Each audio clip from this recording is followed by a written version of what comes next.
पुढे राघोबा दादा नादान जरी निघालेला असला तरी त्याच्या ह्या पत्रामधलं वाक्य आहे की आपण आदेश द्याल तर भगवा झेंडा काबूल कंदाहारवर पण फडकवू, असं त्या पत्रातलं वाक्य.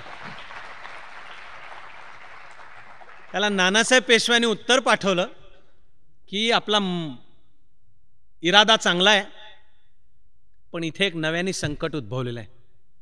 ते म्हणजे 1757ची प्लासीची लढाई आणि ईस्ट इंडिया कंपनीच्या अप्रत्यक्षरित्या ताब्यात गेलं. पण पेशव्यांसहित मराठ्यांना समजत होतं की या इंग्रजांच्या पासून आपल्याला धोका आहे. शिवाजी महाराजांपासूनचा वारसा घेऊन भारतासाठी लढण्याचा आणि तलवार गाजवण्याचा तुमचा माझा वारसा, हे बळ आहे आपलं, हे जोडणार आहे. शिवाजी महाराजांनी स्वप्न दिलं की प्रदेश आणि कुठल्याही तऱ्हांच्या संकुचिततांच्या पलीकडे आपल्याला भारतासाठी लढायचं आहे.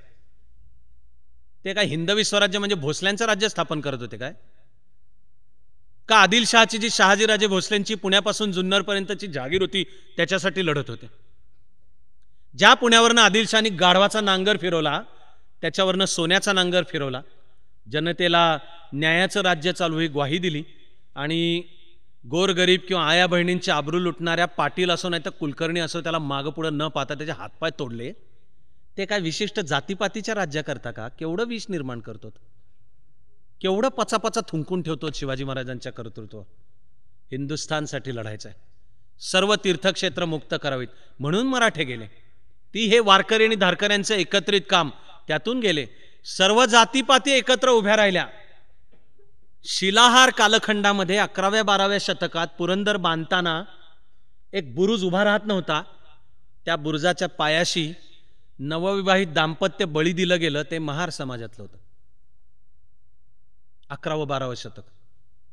आणि शिवाजी महाराजांच्या नेतृत्वाखाली जो महाराष्ट्र एकत्र राहत होतो तो मुघलांशी लढायला उभा राहिला. दिलेर खानाला पुरंदर जिंकून घ्यायचा होता, तो जमत नव्हतं. मुरारबाजींचं बलिदान झालं. सर्वसामान्य सैनिक गडावर मागे उभे राहिले. त्यांनी शिवाजी महाराजांना लिहिलेलं पत्र आहे, एक मुरारबाजी पडिले म्हणून काय झाले, आम्ही तैसेच आहोत, हिम्मत धरून लढितो. अस्सल मूळ वाक्य सांगतोय.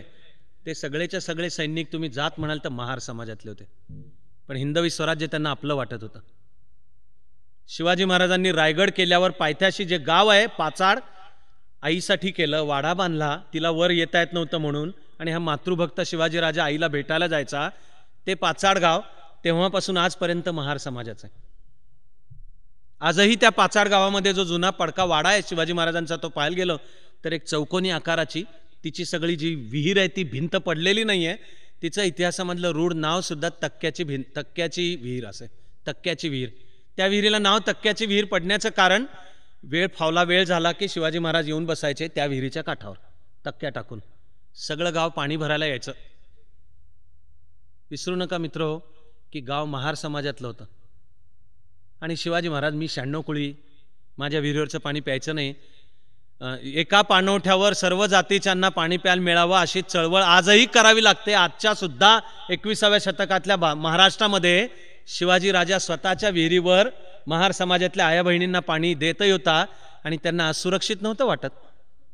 उलट राजा आपल्या विचारतोय की माई कसं चाललंय, नीट आहे का, स्त्रीचाही सन्मान, समाजातलं समतेचं स्थान आणि जातीपाती विसरून पण आपल्याला एका एकसंध हिंदवी स्वराज्यासाठी लढायचं आहे.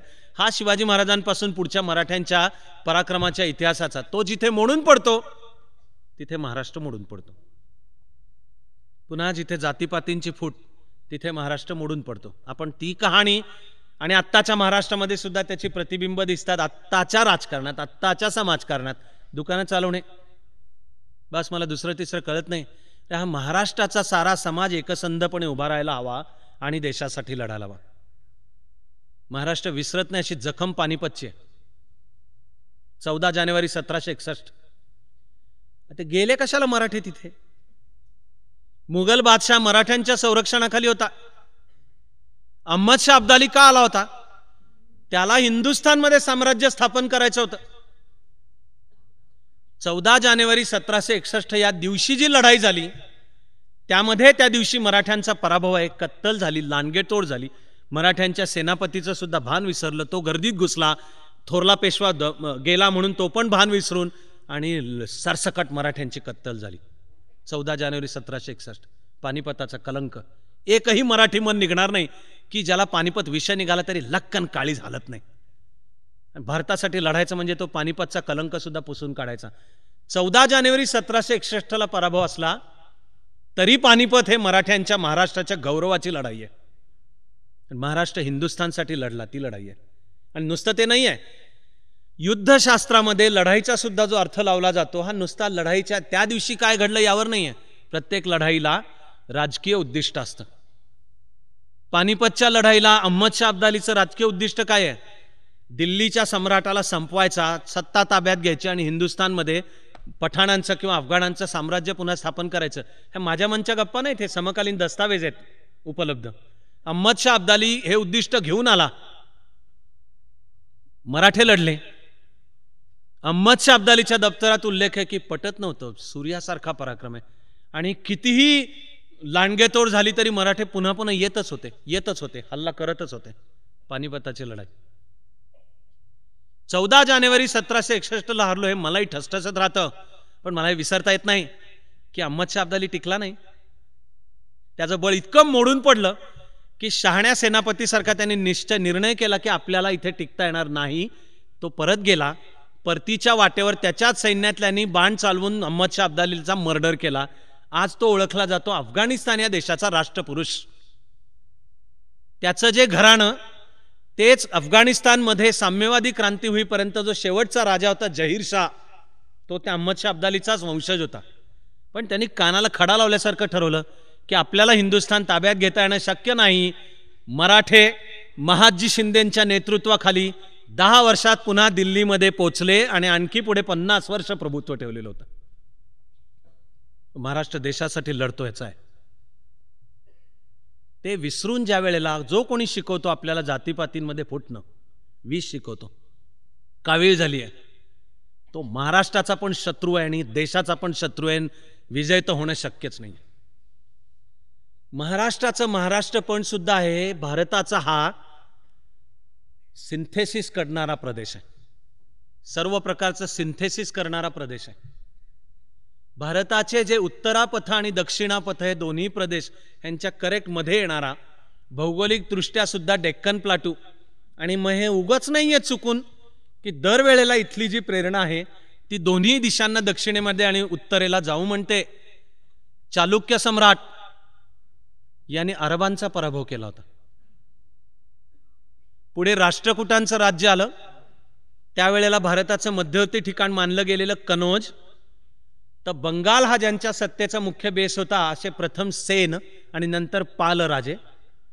गुजरात हा ज्यांच्या सत्तेचा मुख्य बेस होता असे प्रतिहार, गुर्जर प्रतिहार. आणि महाराष्ट्रातले राष्ट्रकूट यांचा 7व्या ते 10व्या शतकाच्या काळामध्ये कनौजवरच्या प्रभुत्वासाठीचा त्रिकोणी लढा आहे. यातले राष्ट्रकूट एका टप्प्याला कन्याकुमारीपर्यंत आणि हिमालयाच्या पायथ्यापर्यंत पोचल्याचे ऐतिहासिक पुरावे आहेत. सम्राट अमोघ वर्ष यांनी हा सारा प्रदेश जिंकून घेतला होता याचे पुरावे आहेत. पुन्हा पुन्हा दिसेल की महाराष्ट्राची तलवारीच्याही पराक्रमाची आणि जीवनातल्या सगळ्या क्षेत्रांमधल्या पराक्रमाची जी जिद्द आहे, प्रेरणा आहे, ती अशी भारतव्यापी आणि विषय लक्षात घेऊन मग आता विश्वव्यापी सुद्धा झेप आपल्याला दिसते. ज्या वळणावर म्हणून हे संत महंत शिवाजी महाराज भेटतात, तर शिवाजी महाराजांचा धडा भारतावर आक्रमण करणाऱ्यांवर प्रतिआक्रमण करण्याचा.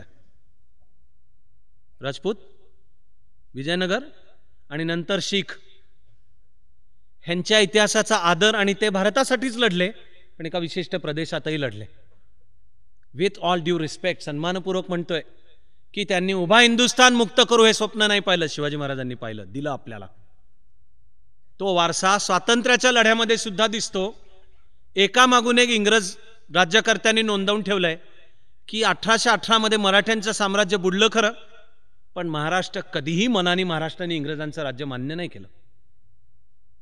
पुणे हे इंग्रज विरोधी चळवळीचं स्वातंत्र्याचं मुख्य केंद्र होतं का? चुकून नव्हतं, उगाच नव्हतं. ते हिंदवी स्वराज्याच्या स्थापनेचे गाव आहे, ते लोकमान्य टिळकांचं गाव आहे, ते महात्मा फुलेंचं गाव आहे. समाज सुधारणा, क्रांतीची प्रेरणा, आणि इंग्रज लिहितात की हे आपल्याला सुखाने इथे राज्य नाहीत करू देणार आहेत. सुधारणेचाही महाराष्ट्रातला विचार असू द्यात किंवा इंग्रज राजवटीमधला राजकीय सुधारणेचा असू द्यात, कुणीही प्रादेशिक विचार मांडलेला नाही.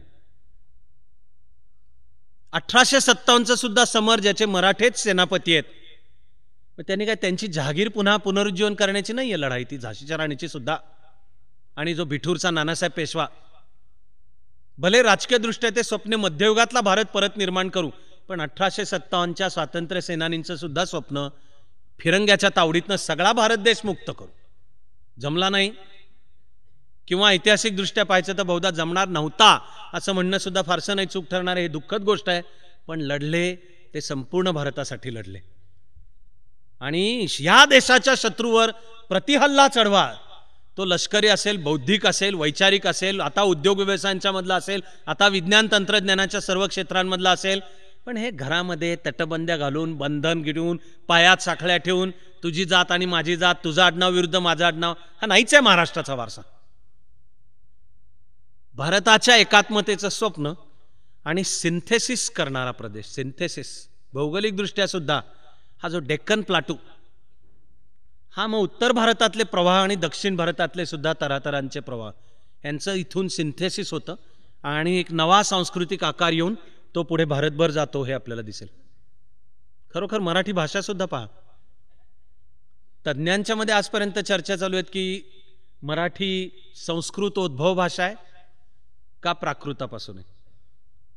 तज्ज्ञांमध्ये ह्या पण चर्चा चालतात की आधी संस्कृत आणि तिचा अपभ्रंश होऊन प्राकृत भाषा तयार झाल्या, का आधी प्राकृत भाषा होत्या, तिच्यावर काही संस्कार झाले, पाणिनीय व्याकरण झालं आणि मग संस्कृत अस्तित्वात आली.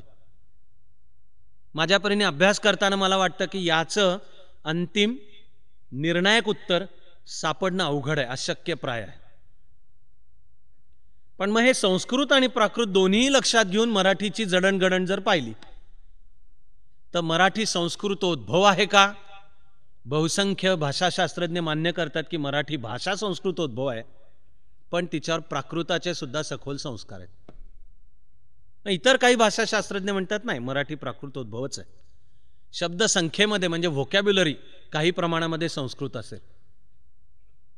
मराठी पुरतं परत म्हणायचं तर असा एक निर्णायक पुरावा व्हा की मराठी संस्कृतोद्भवच आहे का प्राकृतोद्भव आहे.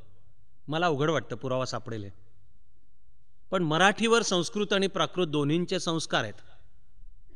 शब्दसंख्या पाहायला गेली 95% जास्ती शब्दसंख्या संस्कृत पण आहे.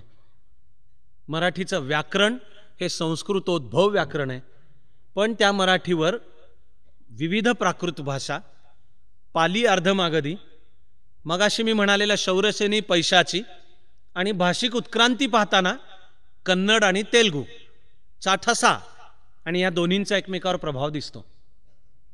म्हणजे आकाराला येणारी मराठी भाषा हे सुद्धा भारतीय संस्कृतीतले उत्तर भारतीय म्हणजे आर्यावर्त किंवा उत्तरापथ इथले प्रवाह आणि दक्षिणेतले म्हणजे दक्षिणापथ यांच्या सिंथेसिसमधून तयार होते आणि आता अधिक अधिक समृद्धीकडे वाटचाल करत राहते ती मराठी भाषा. हे स्वतः सिंथेसिसच आहे. आपण ज्याला ज्याला मराठी संस्कृती म्हणू, तऱ्हातऱ्हांची, सगळं दिसेल की भारतीय संस्कृतीतल्या उत्तर भारतीय आणि दक्षिण भारतीय प्रवाहांचं सिंथेसिस आहे. भोजन पहा, डाएट, भोजन. उत्तर भारताचं भोजन मुख्यतः गव्हावर आधारित आहे.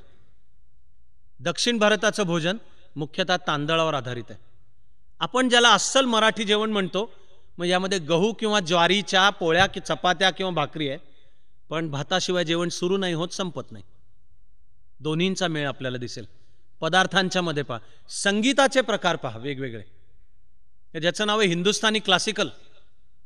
तिचं तर पुनरुज्जीवन आधुनिक काळामध्ये महाराष्ट्रात झालं आणि आज आपण भारतीय शास्त्रीय संगीताचा एक वैभव संपन्न काळ पाहतो, तशी माझी तरी खात्री आहे. निदान इतिहास काळातल्या आपण एका तानसेन बद्दल बोलतो की अकबर बादशाहच्या दरबारामध्ये तानसेन, सम्राट तानसेन होऊन गेला.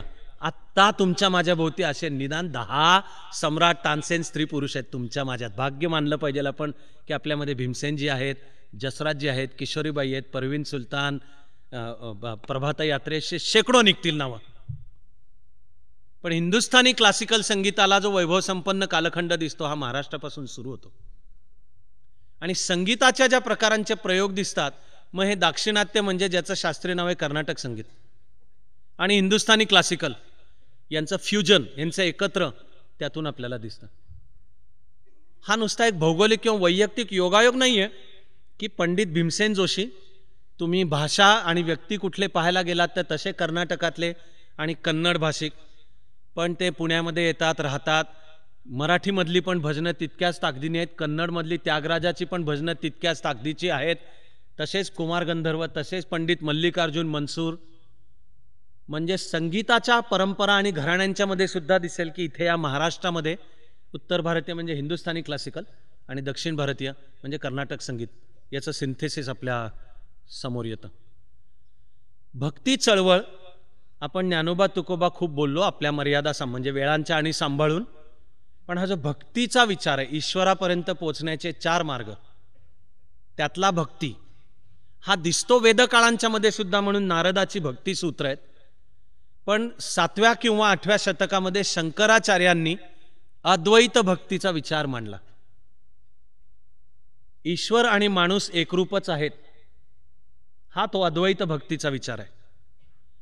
त्या ईश्वरापर्यंत पोचायला तुला कुठल्याही मध्यस्थाची गरज नाही, विशिष्ट कर्मकांडांची सुद्धा नाही, देवभावाचा भुकेला. हे शंकराचार्यांनी जो अद्वैत भक्तीचा विचार, शंकराचार्यांचं भौगोलिक ठिकाण दक्षिण, आत्ताचं केरळ, पेरियार उर्फ पूर्णा नदीच्या काठावरचं केळदी गाव, तिथे जन्मलेलं हे पोर लहानपणापासून त्याला संन्यासीच व्हायचं होतं.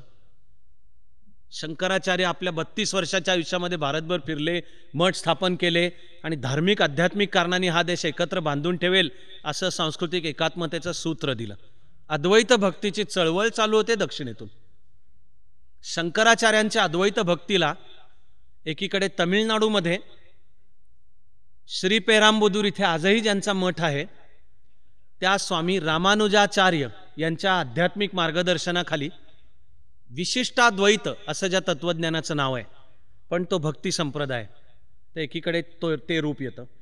दुसरीकडे कर्नाटकामध्ये आणि कन्नड भाषेमधनं आणि झालेले विविध संत यांच्याद्वारा, पण त्यातलं मी आत्ता मुख्य नाव मध्वाचार्य यांनी द्वैत भक्तीचा विचार मांडला. ईश्वर आणि माणूस वेगळेच आहेत. जास्तीत जास्त माणूस ईश्वराची आराधना करू शकतो आणि एक दिवशी त्या ईश्वराची कृपा होईल असं करू शकतो, पण ईश्वर आणि माणूस एक नाहीत, असा तो द्वैत भक्तीचा विचार आहे. तो मध्वाचार्यांनी मांडला. तो महाराष्ट्रामध्ये ज्ञानेश्वरापासून सुरू होऊन जी ईश्वरनिष्ठांची मांदियाळी उभी राहते, तो भक्तीचा विचार आहे. पण मला वाटत राहतं की मराठी माणूस म्हणून सुद्धा आपल्याला एक अभिमान वाटावा सार्थ, आणि नुसता अभिमान वाटून थांबून नाही, आत्ताच्या काळामध्ये कर्तृत्वाची प्रेरणा यावी असा त्या भक्ती चळवळीचा सुद्धा इतिहास आहे.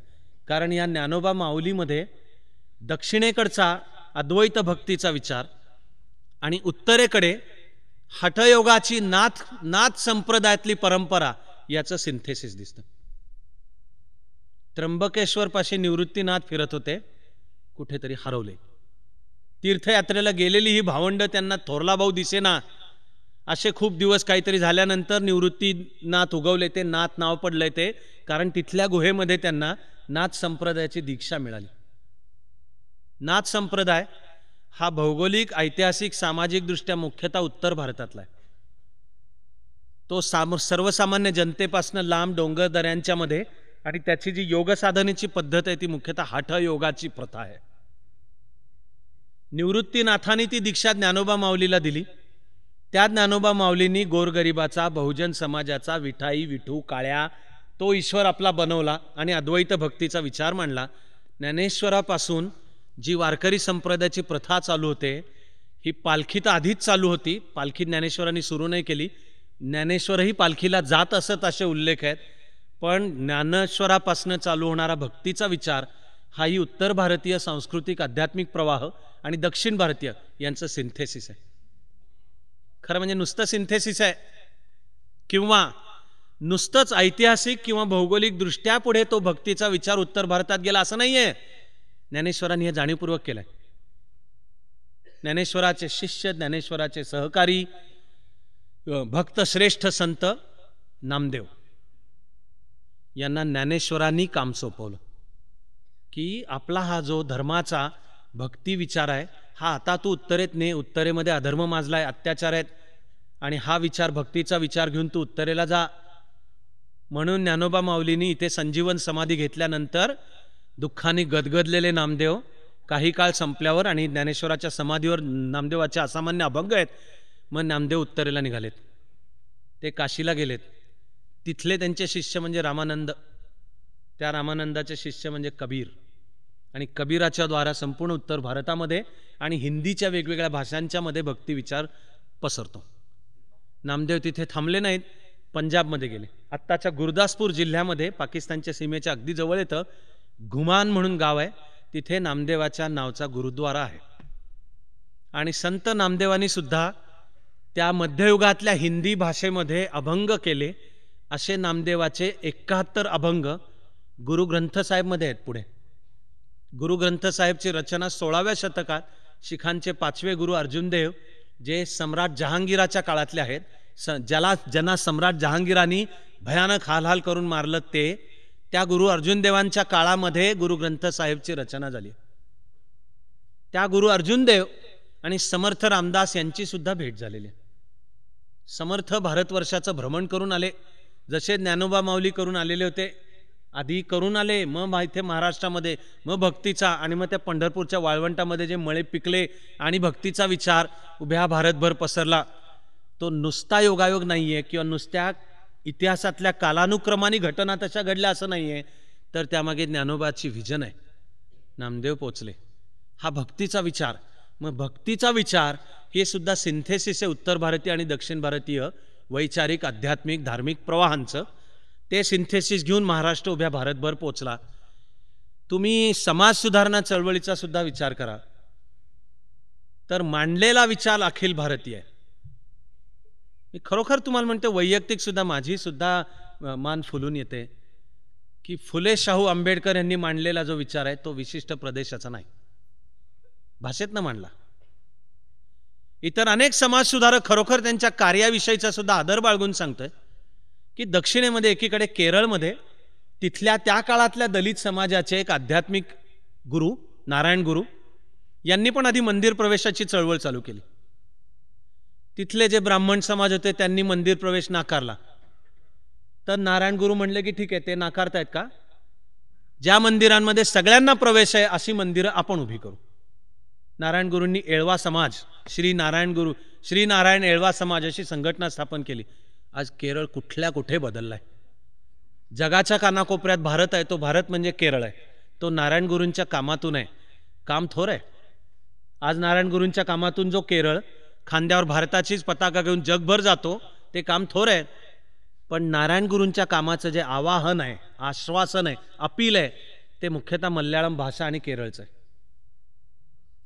तितक्याच आदरपूर्वक दक्षिणेतली दुसरी समाज सुधारणा चळवळ म्हणजे जस्टिस रामास्वामी नायकर यांच्या नेतृत्वाखालची, आधी 1920 मध्ये जस्टिस पार्टी, पुढे द्रविड कळघम ही संघटना, त्याचं पुढे राजकीय पक्षात रूपांतर द्रविड मुनेत्र कळघम, आणि तो अण्णादुराईंच्या पुढे फुटून सध्या सुद्धा तमिळनाडूचं राजकारण या दोन पक्षांभोवती फिरतं. द्रविड मुनेत्र कळघम आणि अण्णा द्रविड मुनेत्र कळघम, या दोनांचेही आध्यात्मिक वैचारिक सामाजिक गुरु जस्टिस रामास्वामी नायकर. आता तमिळ समाज सुद्धा भारतभर पोचलाय, जगभर पोचलाय, आणि तो भारताची मान उंचावतोच. पण आदरपूर्वक म्हणणं भाग आहे की रामास्वामी नायकर यांच्या सुद्धा विचारांची पहुंच, अपील, आवाहन तमिळ भाषिक आणि तमिळ समाजाकरताच आहे. ते बाळशास्त्री जांभेकरांपासून ते बाबासाहेब आंबेडकरांपर्यंत जी महाराष्ट्रातली प्रबोधनाची परंपरा आहे, ज्या परंपरेमधला सिंहाचा वाटा म्हणजे हा एक समाज, आता बनलेला एक शब्द आहे फुले शाहू आंबेडकर, हे विचार त्यांनी मराठीतनं मांडला. पण विचार वैश्विक आहे, त्याचा प्रभाव भारतावर आणायचा होता, आजही आहे.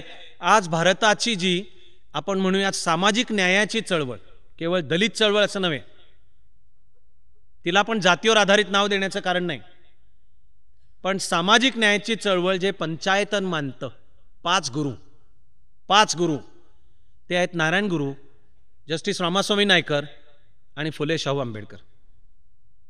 मायावतीला सुद्धा वाटतं की इथे एक शाहूनगर जिल्हा पाहिजे, आंबेडकरांचा मोठा पुतळा पाहिजे आणि महात्मा फुलेंच्या नावाने काही केलं पाहिजे, आणि शक्यतो जो काँग्रेसचा मतदारसंघ आहे त्यालाच आपण महात्मा फुलेंचं किंवा शाहू महाराजांचं नाव देऊन टाकावं.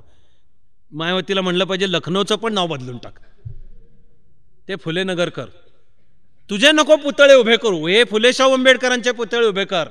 पण आज भारतभर प्रवास करताना खरोखर दिसतं गाव पातळीपर्यंत की जसे प्रत्येक गावाला एक महात्मा गांधी रोड आहे, MG रोड आहे, प्रत्येक गावाला आहे. बहुसंख्य गावांना SV रोड आहे, म्हणजे स्वामी विवेकानंद. तसा खरोखर खेडेगावाच्या पातळीपर्यंत बहुसंख्य गावांना रस्ता पण आहे आणि पुतळा पण आहे आंबेडकरांचा. माझं म्हणणं आपल्या सगळ्यांना अभिमान वाटला पाहिजे अशी गोष्ट आहे. आणि जेवढा खोलात जाऊन आंबेडकरांच्या सुद्धा विचारांचा अभ्यास कराल तर तुम्हाला दिसेल की फार तारेवरची कसरत बाबासाहेब आंबेडकरांनी केलेली आहे. ते एकाच वेळी चातुर्वर्ण्य व्यवस्थेशी लढत होते, दलितांवर होणाऱ्या अन्यायाविरुद्धही लढत होते आणि तरी सगळ्या भारताचे प्रतिनिधी म्हणून सुद्धा लढत होते. भयंकर आहे तारेवरची कसरत. पण ती जेव्हा भारताचं प्रतिनिधित्व करण्याची वेळ होती तेव्हा आंबेडकरांनी सुद्धा मध्ये जातीपाती आणलेल्या नाहीयेत. केवढी विचित्र आहे तारेवरची कसरत. खरोखर राज्यघटनेचा जर अभ्यास करायला गेलं कधी तर जे जे म्हणून घटना समितीच्या पटलावर वाद झालेले आहेत त्याच्यात 100% रेशो दिसतो. 100% रेशो की दरवेळी जागतिक राज्यघटनांचा अभ्यास करून जे आंबेडकर सांगत होते तेच बरोबर होतं. भारताचं सुदैव मानलं पाहिजे की तेच आपल्या राज्यघटनेमध्ये आलेलं आहे. कितीतरी मुद्द्यांच्या नेहरूंचं मत वेगळं होतं आणि आंबेडकरांचं वेगळं होतं, पण आंबेडकरांनी दृष्टिकोन मांडले. प्रचंड अभ्यास, प्रचंड मोठा आवाका, विचार अखिल भारतीय सुद्धा आहे आणि वैश्विक आहे. भारताचं स्वातंत्र्य, फाळणी, राज्यघटना, राज्य पद्धती, महाराष्ट्र अस्तित्वात येणे, संयुक्त महाराष्ट्र, मुंबईचं काय करा, भारतातला मुस्लिम समाज, पाकिस्तान जर इस्लामच्या नावावर फाळणी मागत असेल तर काय करा, सर्वच्या सर्व विषयांवर जे जे आंबेडकरांनी अभ्यासपूर्ण मत व्यक्त केलंय ते 100% बरोबर मत आहे. विचारांना धरून आहे, पुराव्यांना धरून आहे, बुद्धिनिष्ठ आहे आणि पुन्हा पुन्हा दिसून येतं. पण त्याचा जो जबरदस्त प्रचंड मोठा आवाका आहे हा सगळा अखिल भारतीय आवाका आहे. खरोखर आपल्या मराठीपणा आणि त्याची जडणघडण आपण लक्षात ठेवणार असलो तर आपण इथनं एक जबरदस्त प्रेरणा घेऊन उठू की मानवी जीवनाच्या प्रत्येक क्षेत्रामध्ये मराठी प्रतिभेचं मूलभूत योगदान आहे. ही आंधळी शेळ्या मेंढ्यांच्या सारखी अशी पाठीशी जाणारी नाही आहे मराठी प्रतिभा. जे जे म्हणाल त्या क्षेत्रामध्ये मूलभूत योगदान आहे. राजकारणाचा विचार करा, आत्ताच्या सुद्धा आणि गेल्या 100 वर्षांच्या मधल्या तथाकथित राजकीय स्पेक्ट्रमवर ज्याला टोकाचा उजवा, तथाकथित मुळामध्ये भारताचं राजकारण समजावून घ्यायला हे उजवा, डावा, सेंट्रिस्ट, मध्यम मार्गी, लेफ्ट ऑफ द सेंटर हे शब्द लागू नाहीत पडत, पण हे राज्यशास्त्राच्या पोथीमधले रूढ शब्द आहेत. राईटिस्ट, लेफ्टिस्ट, तुम्ही सगळे विचार डोळ्यासमोर आणा तर जो ज्याला मी तथाकथित हा शब्द वापरून म्हणतो उजवा विचार म्हणजे राष्ट्रवाद आणि त्यामधला सुद्धा जबरदस्त कट्टर राष्ट्रवादाचा हा विचार मांडणारे जे 2 संस्था, संघटना, व्यक्ती आणि विचार, त्यातला हिंदुत्व, हिंदू राष्ट्र विचार मांडणारे स्वातंत्र्यवीर सावरकर आणि नागपूरमध्ये ज्या राष्ट्रीय स्वयंसेवक संघाची स्थापना झाली करणारे मूळ असतील आंध्र प्रदेशातले पण महाराष्ट्रात आले, स्थिरावले, मराठी भाषिक होते. स्वप्न सगळ्या भारताचं आहे. RSS हे तथाकथित उजव्या टोकाल, हे दोन्ही मराठी. त्यांनी मांडलेलं स्वप्न अखिल भारतीय. राजकीय स्पेक्ट्रमचं दुसरं टोक पहा डावं, आणि डावं टोक म्हणजे समाजवादी, साम्यवादी आणि त्या साम्यवादी विचाराचं सुद्धा टोक म्हणजे ज्याचं राज्यशास्त्रातलं मार्क्सिस्ट लेनिनिस्ट. तरी त्याचे जे मूळ विचारवंत आहेत ते आपल्याला दिसून येतील की ते कॉम्रेड श्रीपाद अमृत डांगे यांच्यापासून ते महाराष्ट्रातल्या नक्षलवादी चळवळीचा आधी 60 आणि 70च्या दशकातला एक कार्यकर्ता म्हणजे अनिल बर्वे, मराठीच प्रतिभा आहे. तुम्ही काँग्रेस, लोकमान्य टिळकांनी महाराष्ट्रातली काँग्रेस उभी केली. स्वातंत्र्यामध्ये महाराष्ट्राचा काँग्रेसचा वाटा प्रचंड मोठा आहे. काही काळ टिळकपंथीय 1 ऑगस्ट 1920 नंतर गांधीजींच्या पाठीशी नव्हते, पण ते पुढे गेले, स्वतः सेनापती बापट बदलले, सत्याग्रहाच्या मार्गाने पुढे सरकले आणि गांधीजींनीच वर्णन महाराष्ट्राचं कार्यकर्त्यांचं मोहोळ हे केलेलं आहे. तेव्हापासून ते आपण जेव्हा उद्या आणि परवामध्ये पाहणार आहोत तिथपर्यंत दिसेल की संघटना म्हणून सुद्धा, स्वातंत्र्य लढ्यातला वाटा म्हणून सुद्धा आणि कोणाच्याही कानाला आवडो न आवडो पण एक वस्तुस्थिती आहे की आजही महाराष्ट्र हा काँग्रेसचा बालेकिल्ला आहे. सत्ता या अर्थाने सुद्धा काँग्रेसच्या सत्तेला आव्हान देऊ शकणाऱ्या शक्ती महाराष्ट्रामध्ये उभ्या राहिल्या तर त्या फार तात्पुरत्या ठरल्या, त्या फुटल्या, काँग्रेस राहिला. आता हा भांडणाऱ्या ड्रायव्हर कंडक्टर सारखा राष्ट्रवादी आणि काँग्रेसचा आत्ताचा संसार असू द्यात आणि ती नादान सरकारही असू द्यात, पण ती राजकीय संस्कृती जी ती काँग्रेस संस्कृती आहे, ती ज्याची पायाभरणी यशवंतराव चव्हाणांनी केली ती आहे. सगळ्यांना वळवून आपल्याकडे केलं आणि ते मंत्रिमंडळातलं खातं देतो, तुला पैसे देतो, तुझं स्विस बँकेमध्ये अकाउंट उघडतो हे सांगून नाही केली, विचार सांगून करून पटवून दिले.